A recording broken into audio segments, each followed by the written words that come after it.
राधे कृष्णा मेरी प्यारी बहनों, आप सभी का मेरे यूट्यूब ब्लॉग में बहुत-बहुत स्वागत है। मैं आ गई आपके साथ जुड़ने एक और प्यारी सी कथा लेकर मकर संक्रांति की। तो मकर संक्रांति आने वाली है, तो आज की वीडियो में हम मकर संक्रांति की प्यारी सी कथा लेकर आए हैं।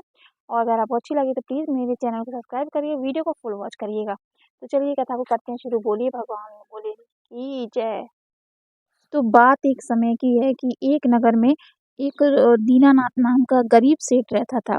गरीब सेठ ऐसा था कि उसने अपने जीवन में बहुत पैसा था, मतलब कि, और कुछ स्थितियाँ ऐसी हो गई थी, तो उस वज़ह से उन लोगों के पास पैसा जो था, वो धन था, वो नष्ट हो गया था।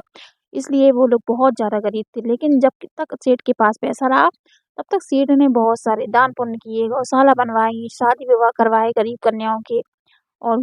और भी बहुत सारे गरीबों को दान किया। इस तरह से उनको दान पुण्य बहुत किया। उसके बाद उनका कुछ ऐसा समय आ गया, तो वो लोग निर्धन हो गए। तो इसी तरह से वो लोग गरीबी में अपना जीवन काट रहे थे।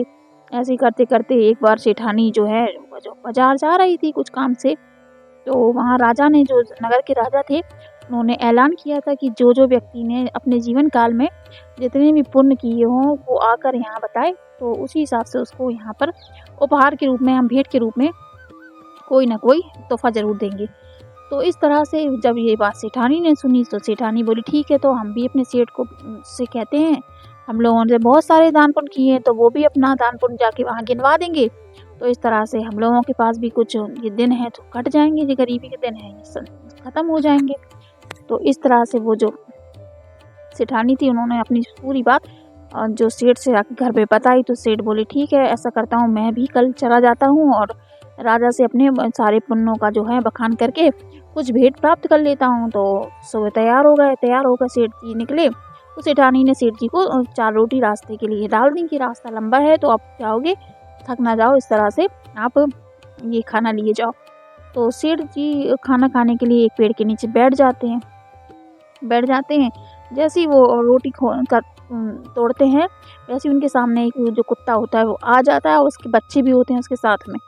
तो वो कुत्ता उनको देख के, मतलब कि उनको लगता है सेठ को कि इस कुत्ते को मतलब भूखा है, तो वो सेठ क्या करते हैं, अपने जो रोटी जो खाने वाले होते हैं, वो 2 रोटी इसमें से निकाल के कुत्ते को डाल देते हैं।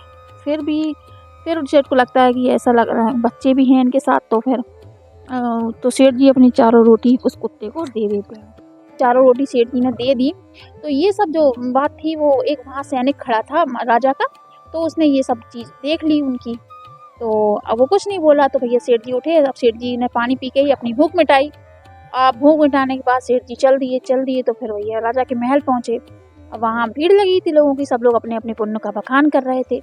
तो इनका नंबर, सेठ जी का नंबर भी आया। तो सेठ जी आए और वो अपने बखान करने लगे। राजा ने पूछा कि तुमने क्या-क्या बनवाया? तो उन्होंने बताया कि हमने गरीब कन्याओं की शादी की, गौशाला बनवाई, गरीबों को भोजन करवाया, और भी बहुत सारे दान पुण्य जो थे उनकी नज़र में, उन्होंने जो किए थे वो उन्होंने गिनवा दिए।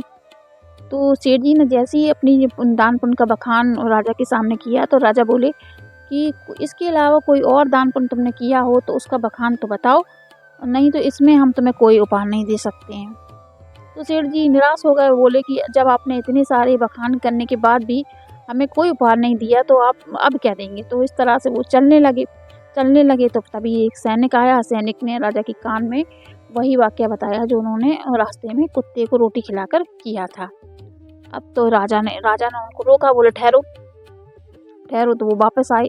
बोला कि तुमने अपने सारे बखान तो बखान दिए पुण्य के, लेकिन तुमने जो एक पुण्य जो किया था, जो तुम्हें याद नहीं था, और तुमने जाने अनजाने में उसकी कुत्ते की मदद की, ये सबसे बड़ा पुण्य था। मैं इसके लिए तुम्हें पूरा राज भी सौंप दूँ तो भी कम है। मतलब कहने का मतलब ये है, राजा ने उसको समझाया कि जितने भी पुण्य दान करें वो गुप्त ही रखना चाहिए, मतलब उनका बखान नहीं करना चाहिए। और जो दान पुण्य का हम बखान कर देते हैं, तो हमारा जो दान पुण्य का जो फल होता है वो नष्ट हो जाता है। इसलिए हमें पुण्य हमेशा ही गुप्त रूप से ही करना चाहिए। और देखिए, जो उन्होंने जो गुप्त दान कुत्ते को रोटी खिलाकर जो किया था, उसके रूप में जो गुप्त दान किया था, तो उसी के बदले में उनको राजा ने छोटा सा एक उपहार दिया, एक घर दिया, और उनको रोज़गार के लिए नौकरी दे दी। और इस तरह से उनका जीवन, जो सेठ जी का जीवन था, वो गरीबी मिट गई और अच्छे से जीवन यापन होने लगा। तो सभी लोगों से यही बखान किया कि हमको पुण्य तो करना चाहिए, लेकिन उसका बखान कभी भी नहीं करना चाहिए। अपने पुण्यों को बस केवल भगवान साक्षी हो या फिर हमारा मन साक्षी हो, इस तरह से किए गए दान पुण्य का ऊपर लेखा जोखा लिखा जाता है।